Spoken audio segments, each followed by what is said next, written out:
তৈরি আমাদের ডিমের কারি।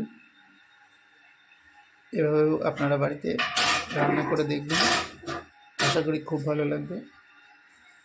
আর আমাদের চ্যানেলের পাশে থেকে আমাদের চ্যানেলটিকে এগিয়ে নিয়ে যেতে সাহায্য করবেন। আমাদের রেসিপিগুলো কেমন লাগছে কমেন্ট করে অবশ্যই জানাবেন। আর চ্যানেলটিতে নতুন হলে চ্যানেলটি সাবস্ক্রাইব করবেন। পেঁয়াজ রসুন ভাজা হয়ে গেছে এবং টমেটো কাটাগুলো দিয়ে টমেটোগুলোকে একটু ভেজে নেব। ডিম আলু ভাজা হয়ে গেছে, ডিম আলুগুলোকে আগে ভেজে রেখেছি। এবার দিয়ে দিলাম আদা বাটা, জিরা বাটা, হলুদ গুঁড়ো, লঙ্কার গুঁড়ো সব দিয়ে মশলাগুলোকে কষিয়ে নেব। আর সাথে লবণ স্বাদ মতো।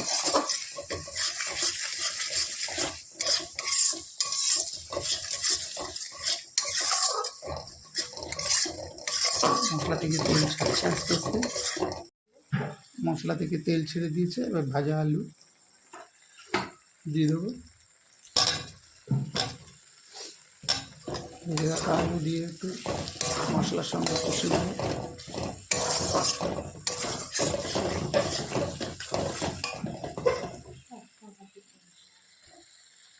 এবার দিয়ে দেবো ডিম।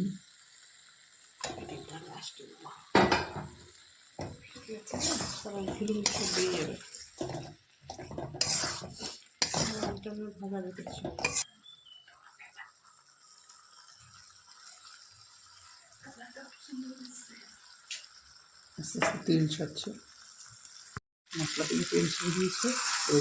সামান্য একটু জল দিয়ে দেবো।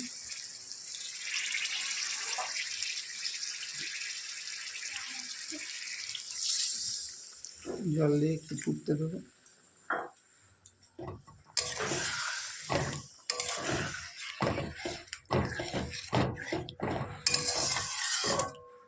ফুটে গেছে, এবার দিয়ে দেবো গরম মশলা।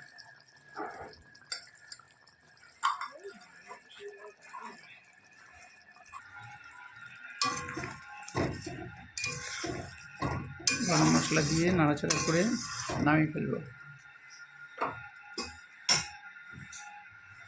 তৈরি আমাদের ডিমের কারি। এভাবেও আপনারা বাড়িতে রান্না করে দেখবেন, আশা করি খুব ভালো লাগবে। আর আমাদের চ্যানেলের পাশে থেকে আমাদের চ্যানেলটিকে এগিয়ে নিয়ে যেতে সাহায্য করবেন। আমাদের রেসিপিগুলো কেমন লাগছে কমেন্ট করে অবশ্যই জানাবেন। আর চ্যানেলটিতে নতুন হলে চ্যানেলটি সাবস্ক্রাইব করবেন।